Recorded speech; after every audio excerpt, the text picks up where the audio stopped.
જય માતાજી મિત્રો, હું છું હરપાલસિંહ પુવાર. ફ્લાવર વર્ગમાં આપનું સ્વાગત છે.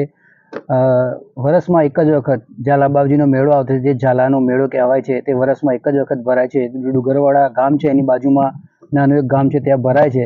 અવનવી વેરાયટીઓ ત્યાં મળે છે એ પણ આપણે બતાવીશ અને આપણે એન્જોય કરીશું મેળાનું. તો ચલો આજે જઈએ ઝાલા બાવજીના મેળામાં.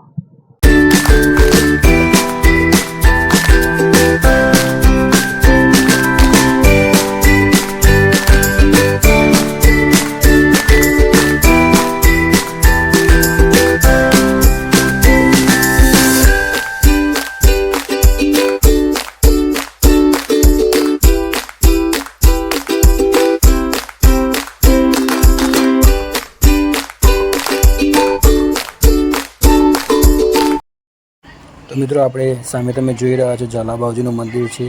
તો અહીંયા શ્રીફળ, ચુંદડી, અગરબત્તી જેવા કે સામાન બધો જ અહીંયા મળી રહે છે.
તો કાકા તમારું નામ શું છે?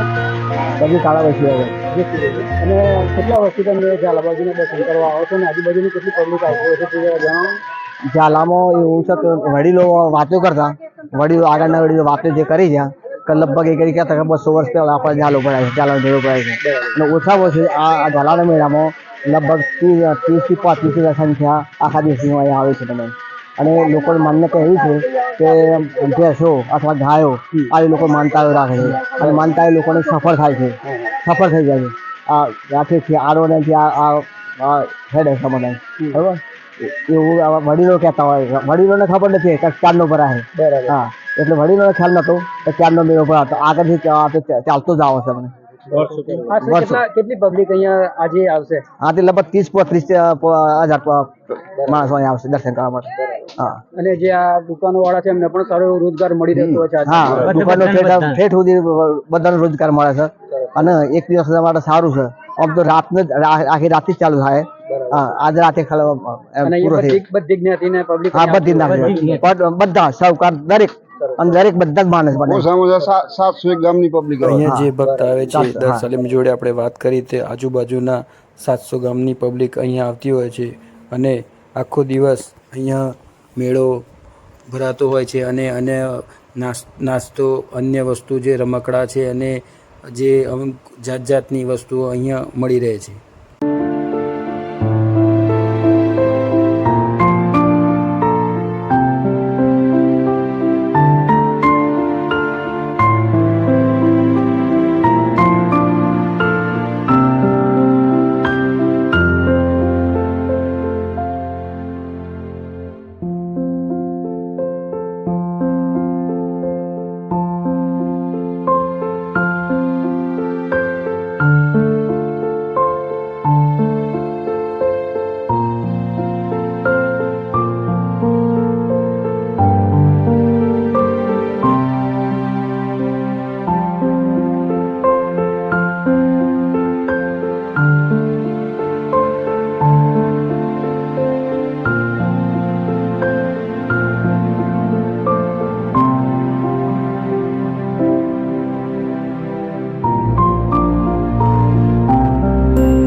તો મિત્રો આ વિડીયો અહીંયા સમાપ્ત કરીએ છીએ અને આવા જ વિડીયો જોવા માટે લાઇક, કોમેન્ટ, શેર અને સબસ્ક્રાઈબ જરૂરથી કરજો. નવા વિડીયોમાં ફરીથી મળીશું. જય માતાજી.